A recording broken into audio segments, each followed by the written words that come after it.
Assalamualaikum warahmatullahi wabarakatuh. Bertemu lagi dengan Ustadz di pelajaran Geografi kelas 4. Saudara solihah, pada pelajaran Geografi kali ini kita akan membahas tentang potensi bencana di Provinsi Jawa Barat. Ya, karena kita masih membahas tentang Provinsi Jawa Barat ya. Sebelumnya kita membahas potensi kekayaan alam yang ada di Jawa Barat, maka hari ini kita akan membahas tentang potensi bencana. Solihah, antum pernah mendengar mungkin di TV atau di internet atau yang lainnya gitu ya, kejadian-kejadian seperti banjir, kemudian tanah longsor, kemudian gempa ya, tsunami, bahkan yang pernah terjadi di Banten ya.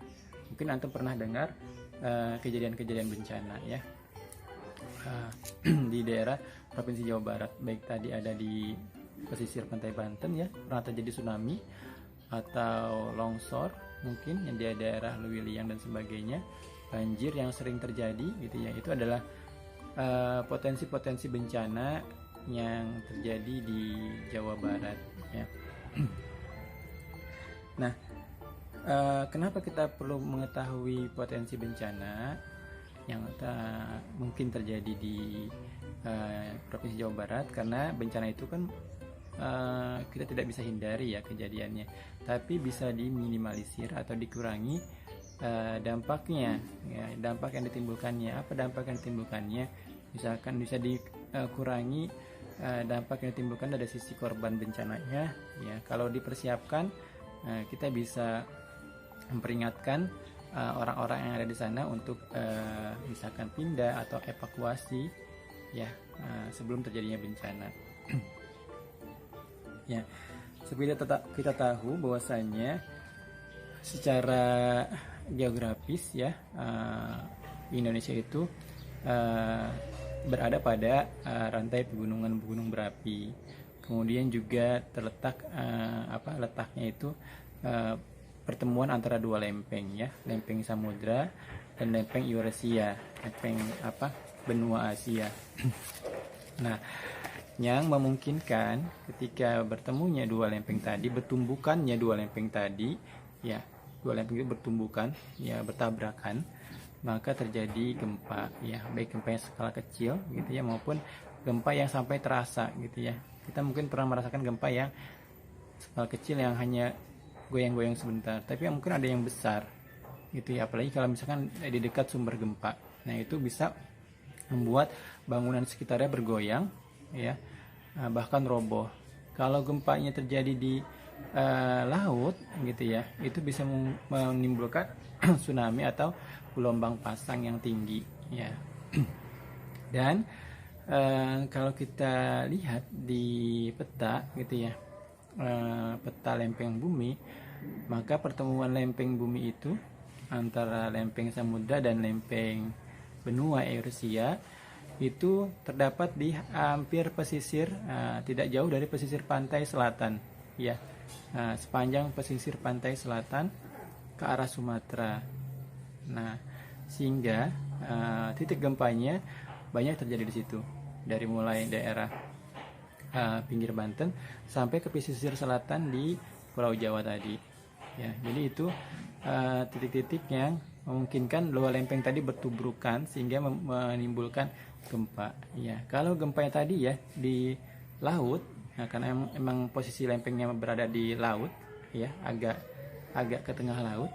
Nah, maka tadi bisa memunculkan gelombang pasang atau tsunami, sehingga perlu untuk kita mengetahui sejak awal gitu ya potensi bencana tadi ya, dengan alat.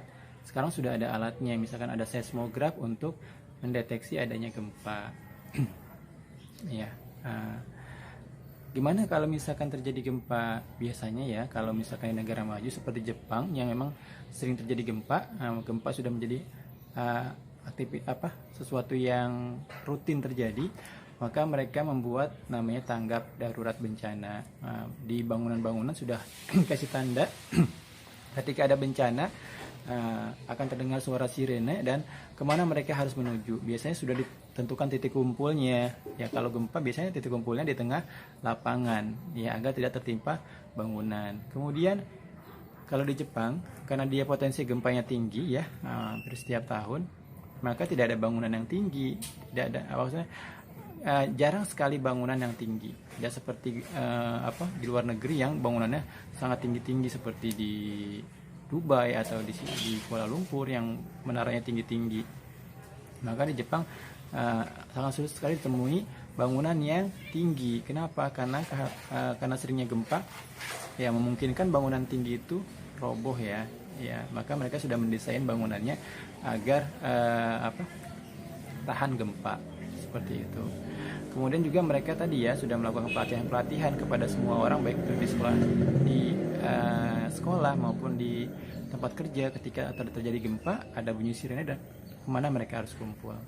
Termasuk ya tadi ketika gempa itu terjadi di lautan dan muncul tsunami, apa yang mereka harus lakukan? Ya, kalau tsunami itu kan ditandai ketika terjadi gempa dan air laut itu surut ya. Air laut itu saat ya atau surut ya. Ketika antum melihat air laut, kok air lautnya surut gitu ya. Kemudian lautnya terlihat. Dalam lautnya terlihat gitu ya, walaupun nggak sampai dalam tapi terlihat. Nah, itu tanda-tanda akan terjadi tsunami. Maka segeralah lari ke tempat yang tinggi, yang paling tinggi dan kokoh ya. Karena ketika tsunami datang, dia akan menerjang apapun dan membawa apapun. Kendaraan akan dihantam, diterjang, pohon-pohon dan sebagainya akan diterjang, sehingga antum harus pergi ke tempat yang tinggi ya. Ya, seperti itu. Kalau gempa antum harus ke tempat terbuka agar tidak tertimpa bangunan.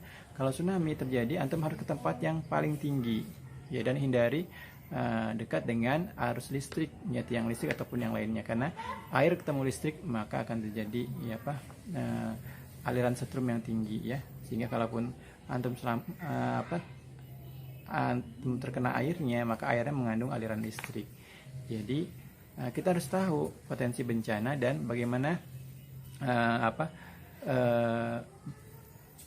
menghindari gitu ya, berusaha untuk selamat ketika terjadi bencana ya, selain tentunya kita berlindung kepada Allah Subhanahu wa taala. Baik, soleh-solehah, silahkan antum baca modulnya di halaman 23 pelajaran 8 ya, potensi bencana yang ada di Jawa Barat. Kita akan bahas dulu dua hal ya, tadi gempa bumi dan tsunami ya. Gempa bumi itu ada gempa bumi itu ada 5 macam ya, 5 jenis ya. Pertama, gempa tektonik, gempa akibat tubrukan lempeng yang ada dalam bumi ya. Nah, kemudian yang kedua, gempa vulkanik, gempa getaran akibat letusan gunung berapi, dia akan menimbulkan gempa atau getaran. Yang ketiga itu gempa karena tumbukan, itu biasanya kalau ada meteor jatuh dan menghantam bumi maka terjadi getaran ya. Nah, karena gempa itu ada getaran. Kemudian yang keempat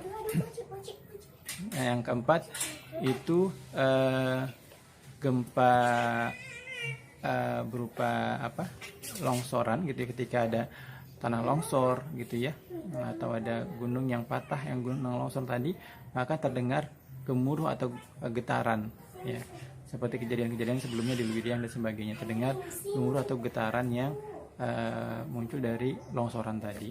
Dan terakhir yang kelima itu gempa buatan atau gempa getaran besar yang muncul karena ledakan nuklir dan sebagainya ya.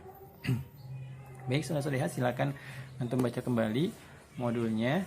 Kemudian tugasnya adalah antum tuliskan kejadian gempa atau tsunami yang pernah terjadi di Jawa Barat ya, yang pernah antum dengar atau antum lihat di televisi atau lihat di telepon gitu ya, di media sosial dan sebagainya.